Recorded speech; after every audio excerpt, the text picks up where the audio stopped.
Okay, Tom, United 1, Luton 0. Are we back?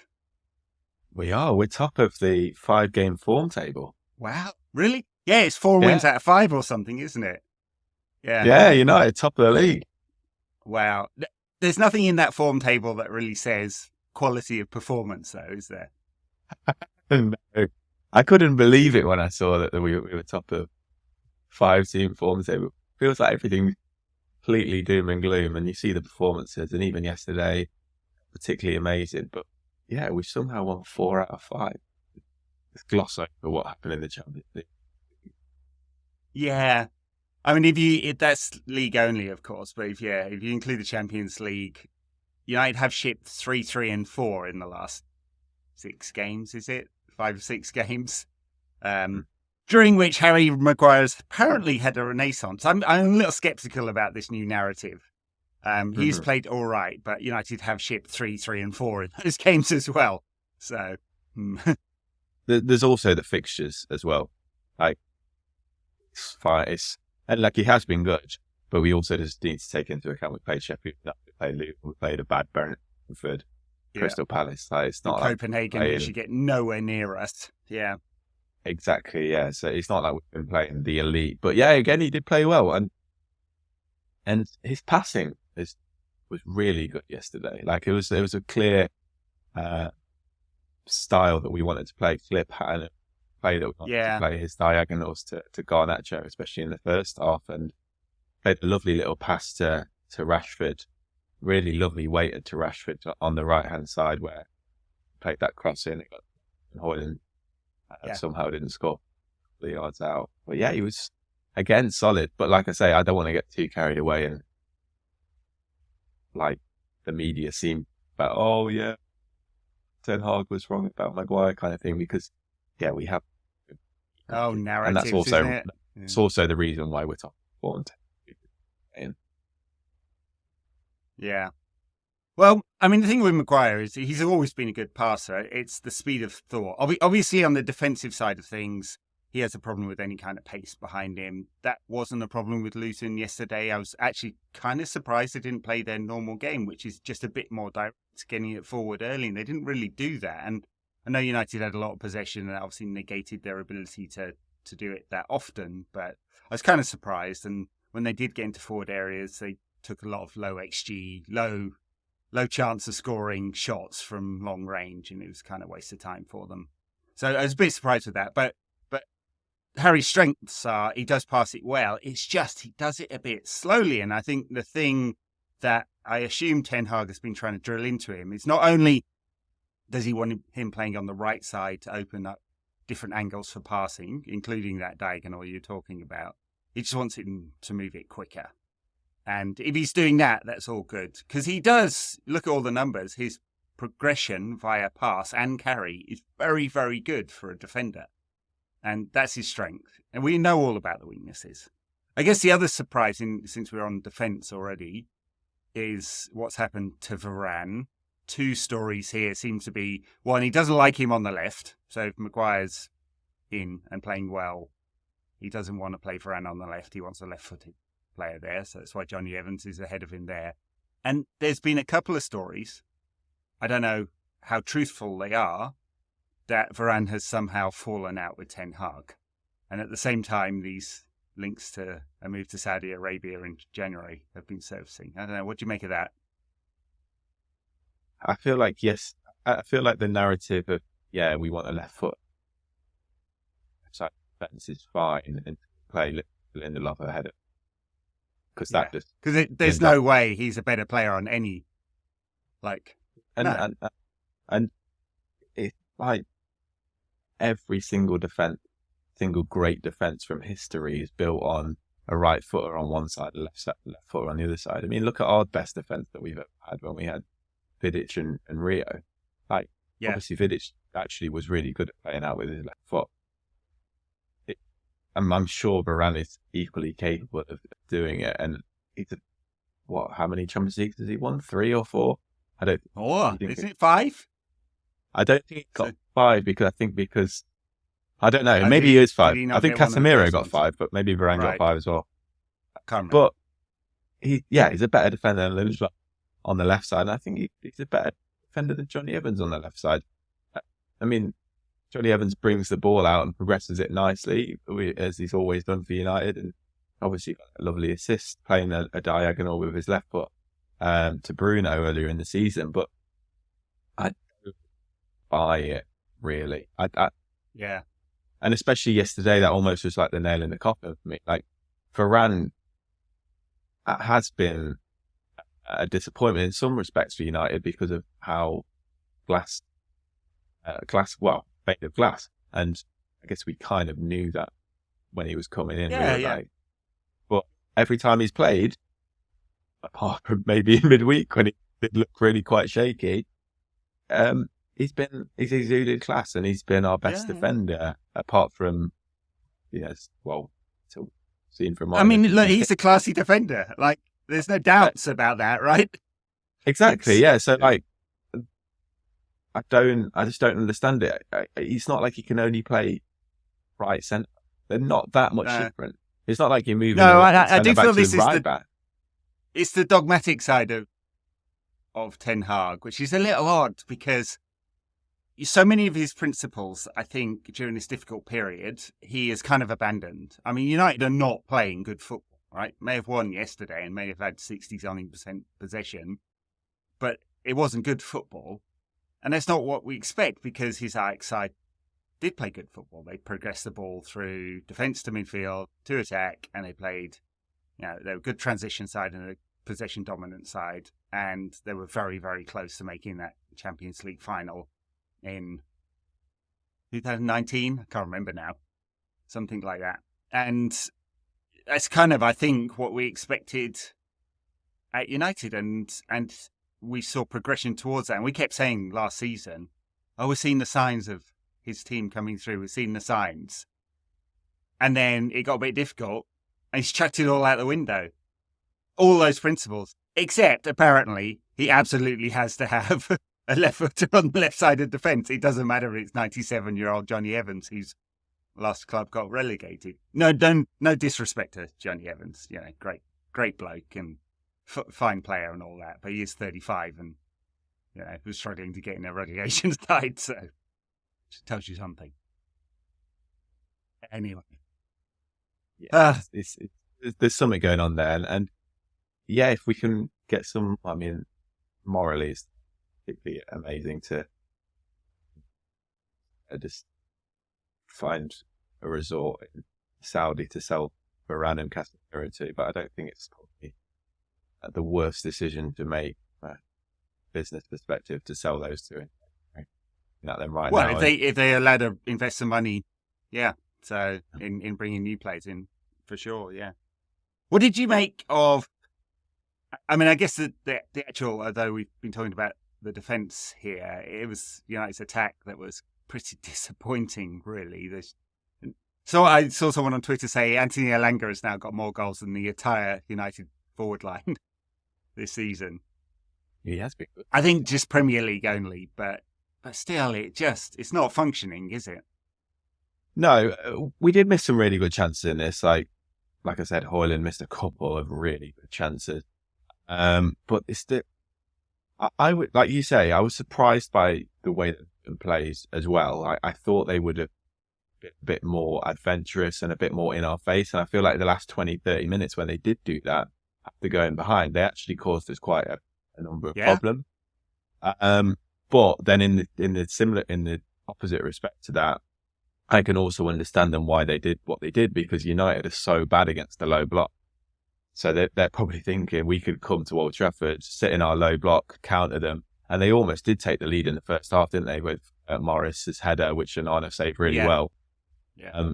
And I guess their game plan was working so well in that respect. But from a United perspective, it's so bad that we can't break down these low blocks. And it just feels like a lack of ideas. Like, and which comes straight from the manager and comes from the way that he sets us out, the training pitch, what is happening on the training pitch, because it feels like as soon as we get to that edge of the area, we play a pass inside, and then the person, whoever it is, Bruno, Rashford, Garnacho, they have a shot immediately. How often do we how often do United try and when they get to that edge of the box, play a little slip through to Garnacho, to a runner in behind. Find an overload. It feels so rare. But also when you look at it, it feels like there's a gap. And that comes from completely a lack of positional structure from Ten Hag, because when City play, the players are Guardiola's obviously very dogmatic in the way that he likes to play, because the players are very fixed in their position, very much almost like American football, the way that they kind of run their routes. But United, we don't have that fixed positioning, and players are kind of running everywhere. And when you get that ball to the edge of the box, the Luton, for example, yesterday, they closed all the gaps. So it's hard to actually play the runner in behind. It's hard to get that overload because there's no spaces to play those passes. Well, so it gets to the edge of the box, and then Rashford has a shot, or Bruno has a shot and it gets blocked, or it goes over. Or that's kind of what we're already all resorted to. Or the odd cross that goes in behind, like the one where I spoke about, where Maguire played the pass in behind for Rashford. But that kind of was a turnover. Well, it was a turnover in play. It wasn't us building; it was us turning it over. Maguire playing a ball in behind and us getting in behind for what I think maybe the first time in the game. It's all comes from Ten Hag's what's happening on the training ground, which seems to be nil in regards to that. Well, I mean, I'm sure they're working on some stuff. It's just it's hard to see it on the pitch, isn't it? I do think United suffer for lack of fullbacks. I mean, I know Reguilon is all right going forward. He is not overlapping Garnacho and finding the space. So, like, I feel like United have one option all the time in wide areas, and that's part of the problem. So every single wide player we've got wants to come inside. Garnacho, Rashford, Anthony, Sancho, if he was available.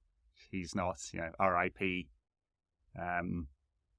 They all want to come inside, which means that if you want any width, if you don't want to struggle against a narrow, low block like Luton's, you have to have width from the fullbacks. Or one of the midfielders pulling wide, which doesn't happen either. And it does, although I'm sure there's something happening on the training pitch that we don't see, it doesn't feel like it's translating into options. Rarely are we seeing those wide players, the wide fullbacks, like offering additional options. And I know that's because of the profile of fullbacks we've got. We had options. We've just signed Delo onto a new 5-year contract. He's not suddenly going to change. And we've got Wan-Bissaka. They apparently are going to offer another contract too. So that's us with those two for the next 5 years. Luke Shaw has historically always had injury problems. Malacia, we've seen he's not that overlapping fullback. He's actually one who wants to tuck inside. So anyway, I don't know. I think that's part of the problem. And then obviously all the forwards are out of form or just not. It's not happening for Rashford. Garnacho, I mean, he's bright in spots, wasn't he, yesterday? But then the final product wasn't what we wanted it to be. Great cut inside and shot early in the game, shot over. Should have done better, I think, than that. Højlund's just not getting the chances really, although he had two, the header and then another one yesterday where there were decent chances. I think the first one was 0.24 XG, so yeah, not a gimme, but a good chance. And that's the challenge. It's definitely a challenge when Ten Hag wants to pull him off at 60 or 75 minutes and the option is Anthony Martial. Fuck's sake, So yeah, definitely problems in the forward areas there. And then I was looking at Mark Stats on Twitter, does a really detailed breakdown of all the data, including expected threat from passing. And it's like 90% of it is Bruno. Right? So he's our only creative outlet. And I'm not even exaggerating when I say that. Go look at it. He does the bar chart, and it's just almost all Bruno expected threat from passing. So, and that's all Hail Marys as well with Bruno. That's just the player he is.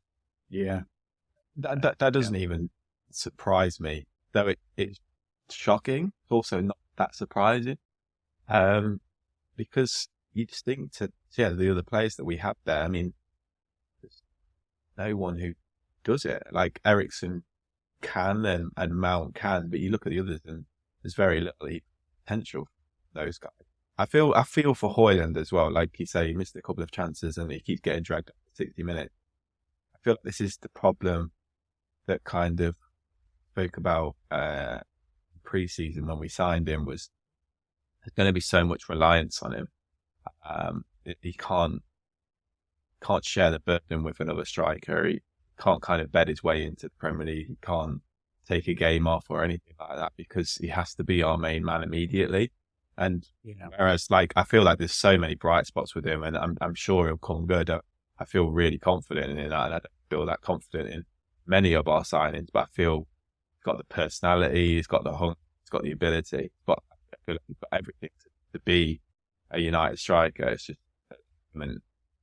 it's just not coming off for him. And like you say, there aren't enough chances for him. But then the chances that he does have just not seem to be going in at the moment. I feel like, and I feel like that's a bit the same for Rashford. Rashford got so much heat yesterday in certain Twitter circles. I saw one of some idiot had made a compilation of his worst touches from the game, and has got fuck those people. Thousands Seriously. of retweets and likes. And stuff. Yeah. People just piling onto him every game. But I actually thought he did all right yesterday. While people who do that try to achieve, I never really understood this. Like, I'm going to spend probably hours taking clips. On a Saturday?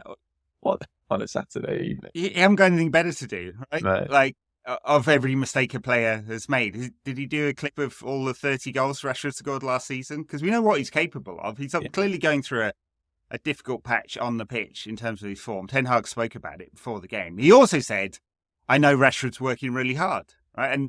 And we know Ten Hag puts a lot of store by your training performances, right? So and I thought he did yesterday. It's not a lack of effort. And I thought he did. I thought he worked really hard yesterday, getting back in defence at times. He had a couple of really powerful shots that he had, which was saved well. On another day, a goalkeeper, especially with the way that Rashford hits the ball and it dips, like it could have easily gone under his hand and gone in. I think with chances that I think in my head, he could have maybe whipped them into one of the corners when he maybe hit them a bit too centrally. But I think that's a sign of an unconfident player where he kind of just hitting it to get it on target. But another day, those two go in. And then he also makes the goal. Like the way that he hits the cross in, like not many, well, I don't think, and maybe anyone in our team apart from Fernandes who can hit a ball like that, it causes so much chaos. He causes, and he put one on a dime Højlund, albeit reflection. But the way that he hits the ball and the way that he causes so much mayhem, I feel like just completely under the radar because we know how good he can be.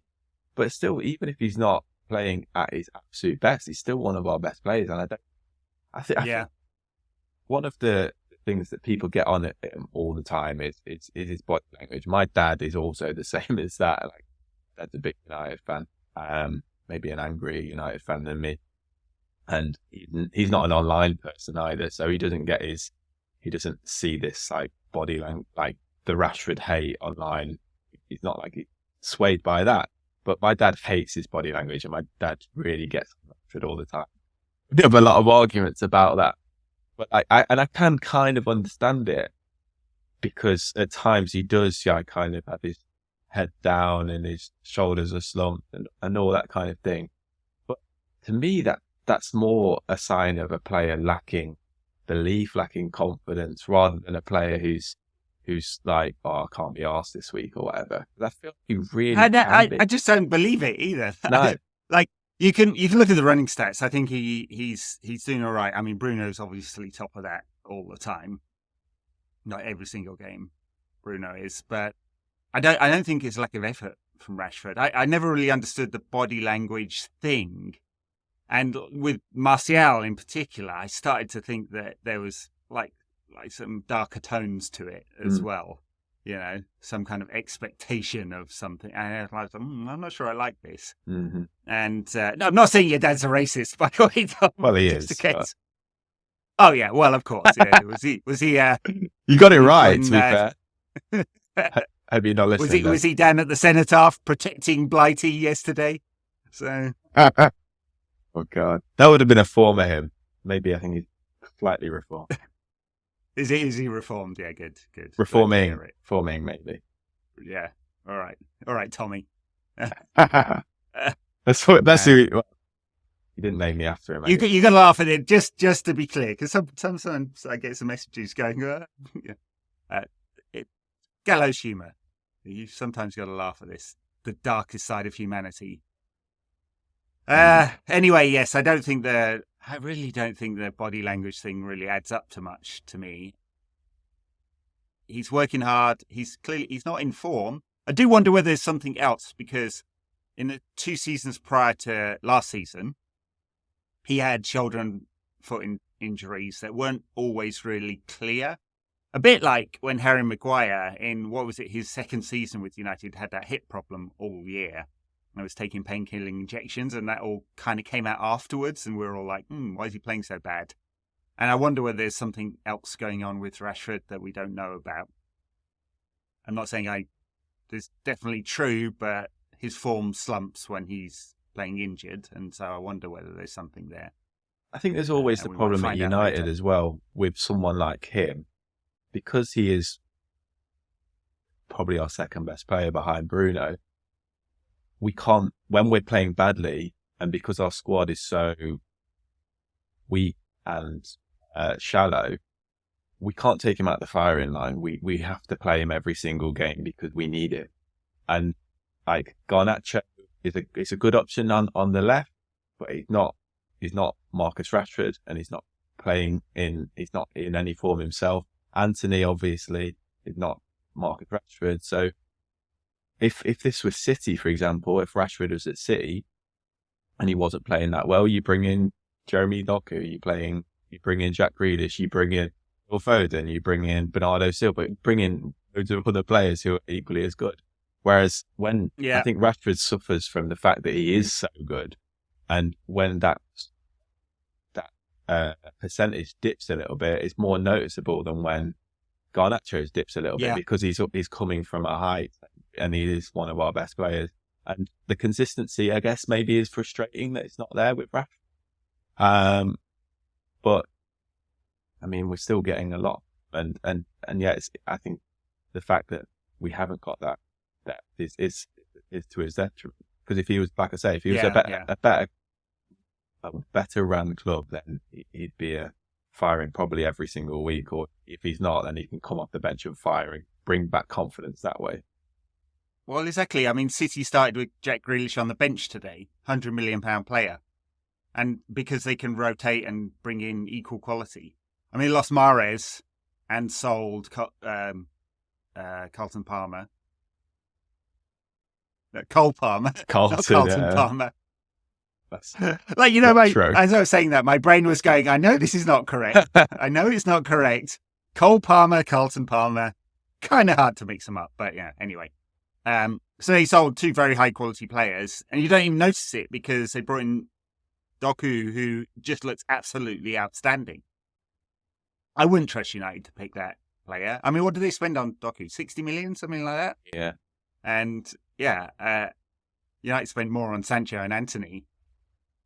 I mean, I'm being trite, but if you could have Sancho and Anthony in the team, or just Jeremy Doku playing like he is now, which would you pick? Because I think you'd get more output by having 10 players from. And it's just it's a total combination of United's transfer policy. We get it wrong all the time. Mm-hmm. So many players at ridiculous fees, and it then restricts.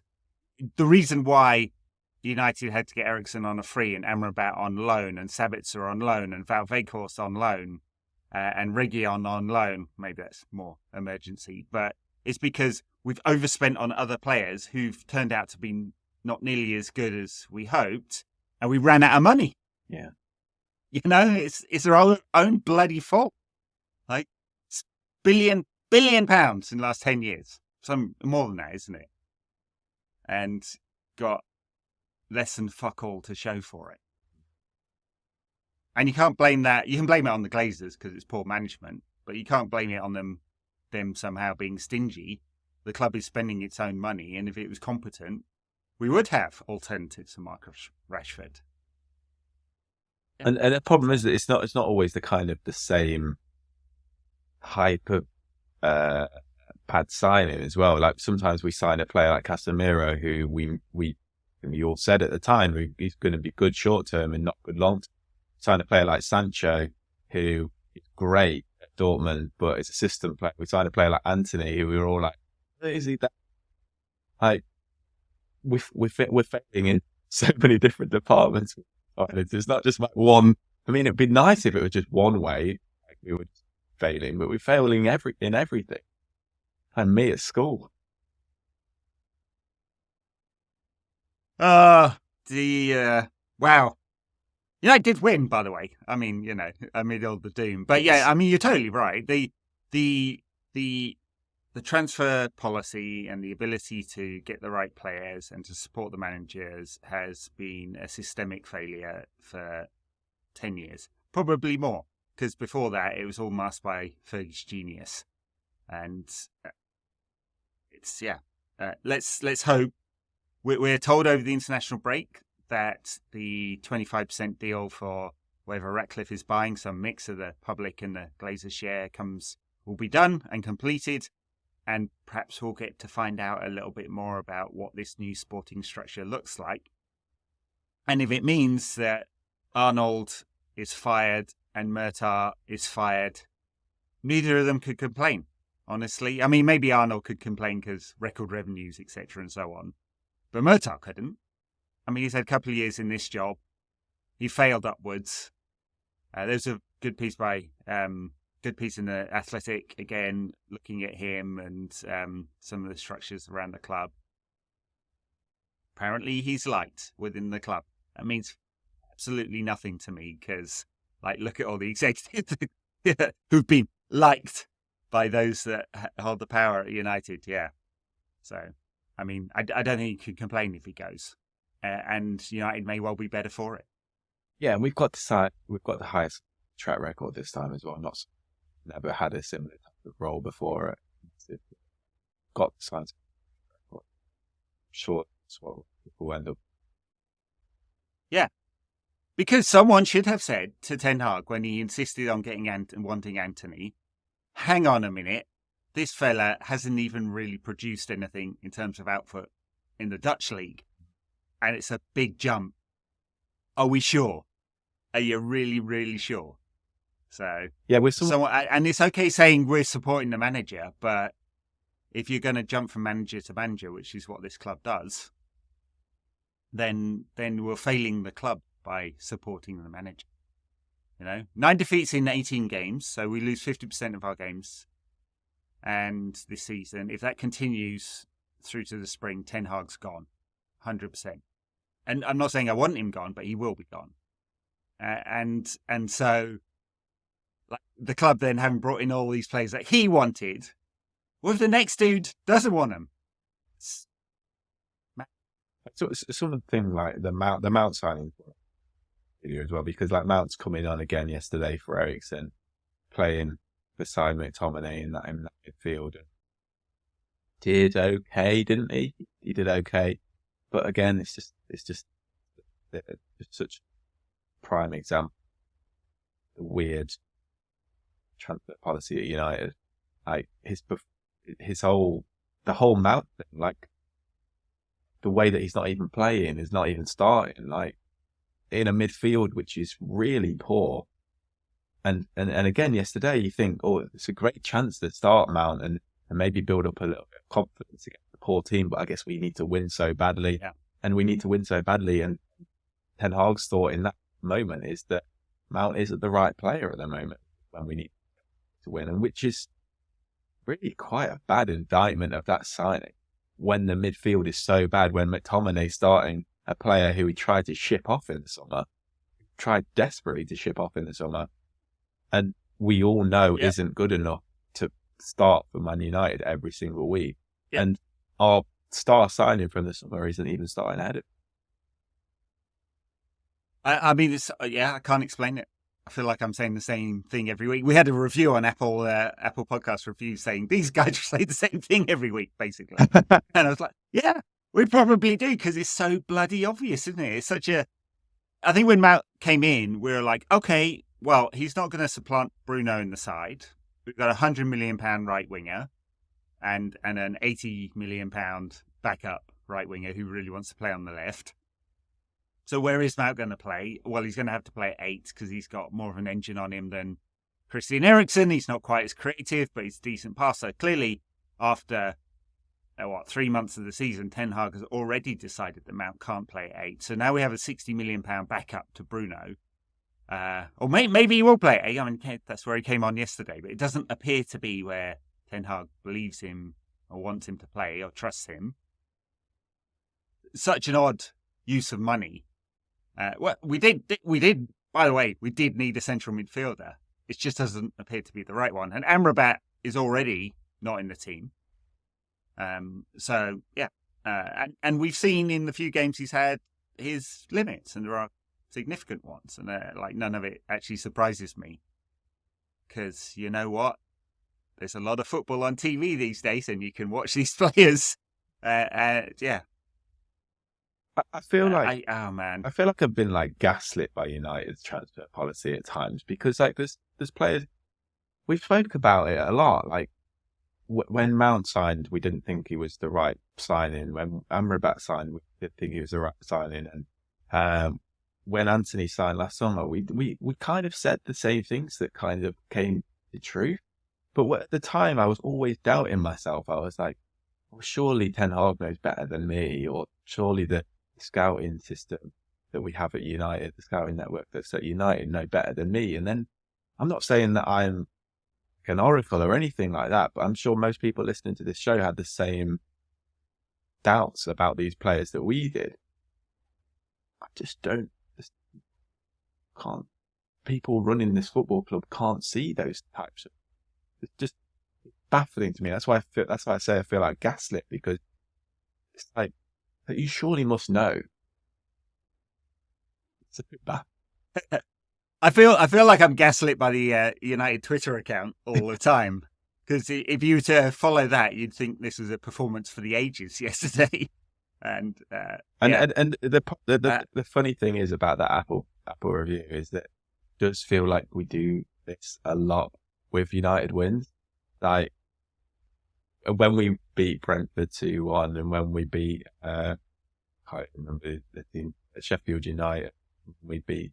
And like this time, we should, I guess, in an alternate universe, be really happy that we've won football matches, especially when we've lost 50% of them this year.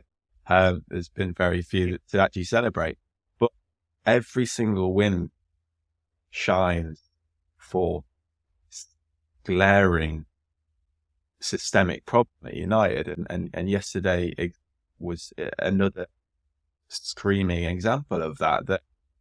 We have so much possession, we have so much territory, but we don't create enough chances against the team which is a championship level football club, football for team. Sure, yeah, and they accept it, don't they, Luton? And I think that's I Huddersfield a few years to ago, be admired. They haven't invest when they came up, because they kind of knew, we'll give it a shot, but we don't want to extend ourselves, and we'll take the poach next year, and we'll take the money that we get from beating the Premier League. United should be beating these teams comfortably after creating numerous chances. We should be dominating the game. We shouldn't be conceding chances at 0-0, which could send us 1-0 down at half time. That's I guess why we keep talking like this, and we don't like that. We are a little bit negative after wins, because it almost doesn't feel like this season we've had a positive win. The 2-1 over Brentford felt like, in the moment, it felt so positive. Felt euphoric. Like, obviously, to win a football match like that feels amazing. Yeah. But again, there's so many problems that lead around there. And I can't think of, unless you can think of one off the top of your head, I can't think of a win this season, whereas I've actually been like, oh yeah, this is a sign that we're back, baby. United are back. It's reaffirmed, I would say. No, there's been moments, but not many. And Crystal Palace, but Palace did not put a full team out. So I think we'd be gaslighting ourselves if we were like, yeah, we smashed them. So no, it's that's one of the shocking things, isn't it? Just how the progress that we saw this season has all fallen apart. And yeah, we can blame injuries, but I again just wonder where those injuries the blame lies for those injuries, because I suspect it's to do with the intensity levels that Ten Hag is demanding in training, and maybe they're overworked. Given the amount of muscle injuries, and we got to talk about it yesterday, right? Looked like a hamstring problem potentially for Højlund, right? He was grabbing the back of his leg, muscle injury for Eriksen. Like, most of them are not impact injuries. And yeah, there's a problem there. If they're not, it's like 1 or 2 unlucky. 12, there's a pattern. And and other people have said it as well. Have had like noises from, I think James Rhodes over at United Marketeers has said this a few times as well. He's heard from people that are saying that perhaps it's overloading the players in training. So I would not be surprised if this all comes out in detail at some point. But this is exactly what's happening. Happened for Klopp in his second season. A mega amount of injuries until the players adjusted and he adjusted. Yeah, given the intensity levels both of the games in the Premier League and then midweek in the Champions League and hard training sessions in between, it's might be too much. Sense, but like I said,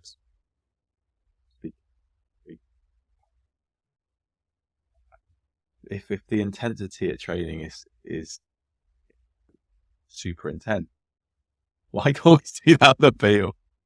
Why can't we see? Well, that's true. Okay, I mean, they're knackered come Saturday. Yeah. I don't know. The one of the other reviews. And by the way, I'm not obsessing over these reviews. You guys, you can say whatever you like. Doesn't matter. The algo doesn't take account of it, so you can call us whatever names you like. Just hit 5 stars because it helps other people find it. Please, in fact, do it right now. I rarely call for reviews, but everyone listening to this, there's quite a few thousand of you. Go onto Apple Reviews, write a review. Another one called us 2 old boomers shouting at clouds, which Boomer, oh my! I have to say I quite enjoyed. Bit unfair on you. To be fair, might not have been. I don't think he referenced you by name, so might have been. Dan and Wayne are also in their 40s. You are not. I was going to say, if that's me, that is the worst insult I've had since a couple of weeks ago. I got called Callum the Dragon, which, wow. I mean, that Callum the Dragon might not, but if you're a boomer, you probably don't know who Callum the Dragon is. That's TikTok guy from. I'm shaking my head here. I don't. He's a TikTok from Nottingham, who is the worst goalkeeper I've ever seen. A couple of weeks ago, so I called that. But a boomer is very close. Jesus, I'm not a boomer.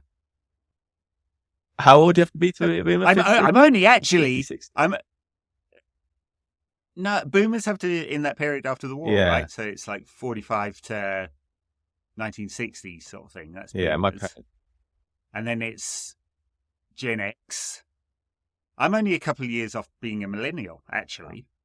I'll have you know, people. So, depending on how you define it. Wow. Young at heart, folks. Yeah. And I didn't feel like that yesterday. I did some DIY in the house. I'm going off on a tangent here and managed to fall down the stairs. So I've, I know. Luckily, I did not break anything. I just, you can't see it, but I've sliced the skin off my arm. Another United injury, eh? Unpleasant. Yeah, but it's a very old person thing to do. I've had a fall. Yeah, at least it was an impact injury rather than a muscle injury. So. Well, exactly. I don't get muscle injuries. See, there you go. Maybe we should. That's because I'm not training hard enough. Is it your training regime or training regime? Well, no. I have a gym in the house. So when we moved into this place, I built a gym, and so I'm in there quite often. I'm. My target. I got Peloton and weights and stuff, and my target is top 5% on anything. So there you go. Imagine if United top 5%. That would be good, wouldn't it? That'd be like second in the Premier League. Don't think that's going to happen this year. Likely. No, sadly. I mean, we need results to go our way don't we? As well as a major pickup in our form. Because what have we got? I'm just looking at the table here. 21 points after 12 games. That's going to be what, mid-60s if we carry this form. That will not get United into the Champions League. So, but if you look at the other teams, like better. it's hilarious that we're above Newcastle.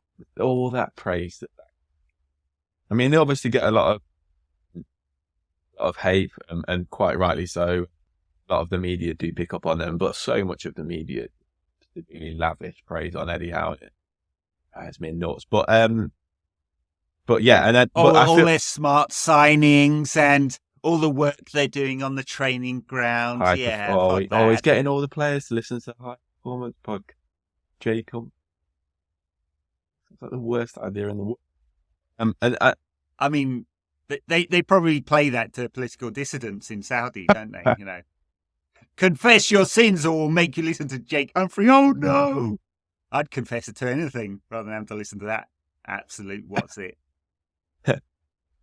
But then I feel like Tottenham are going to be found out.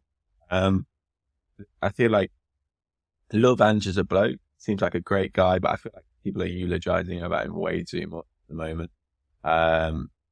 I do like he completely falls into the Aussie stereotype of saying mate every second word. Yeah, then people fall this or swooning. Get him playing such a high line against Chelsea, lost about 10-1, but did such a great. And I feel like without Maddison.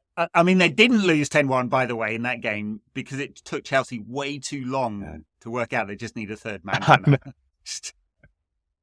And they have to put it on a plate for Jackson to actually score a goal. Anything 5 yards out and blaze it over the bar.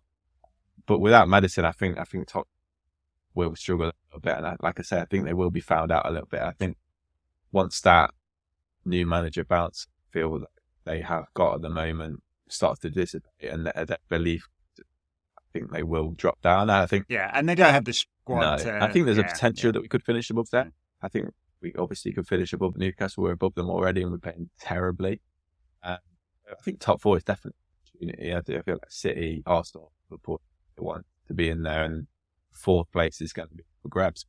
There's definitely a chance we could get top four, even playing bad season. The competition isn't great. Like I think Villa had potential to get that. Chelsea, you never know if they start to pick up. Doesn't look like they're doing. As we speak, they are drawing with City. So, I have my doubts over that, but top four is down. Yeah, funny thing is, at the beginning of the season, I thought you might slip back, and it would be, even though the team might progress, you obviously think, well, we made a few signings, we should progress. We got the number 9 we wanted. I figured the additional competition this year, I am not surprised Liverpool are doing well. They made some good signings. They made some good signings prior to that in forward lines, and they just had to come good. But they made the signings they needed to do in midfield, and they are looking much more like a Klopp side now. And unfortunately, without sounding like I'm praising Liverpool too much, because I really don't want to do that, Klopp kind of knows what he's doing, doesn't he? Yeah, sadly. So, yeah. All right. Well, that was 45 minutes of getting some stuff off her chest, wasn't it? No game to preview. So we've got international break coming up. I don't know whether that's good or bad for United. I mean, I'm hoping it would be nice if a few United players found some mystery injuries and had a little bit of a break. But I mean, obviously Eriksen and Højlund look like they're out, I presume. I don't think we've had word on like how serious either of those injuries are. Hopefully not. Yeah. No, they tend to keep it close. Ten Hag likes to keep it close to his chest, doesn't he, on what exactly is the nature of an injury. And a couple of weeks' time, obviously, Shaw is 2 weeks closer to being fit again. Hopefully. I guess, well, they're all Shaw, Malacia, Martinez, Casemiro, all an extra 2 weeks. I don't think we'll see any of them before the new year, right? That's what they're saying. Yeah. All right. Well, that's it, I guess. Backers, patreon.com/NQ80pod if you'd like to back us. It's just like what we do. It's £1. If you want to have the extra show, I think it's 4. It's Forex, so it's $5, £4, and there's merch for anyone else. We have a store, nq80pod.com/merch if you want to get mugs and t-shirts and some other stuff. If you fancy it. No pressure, folks.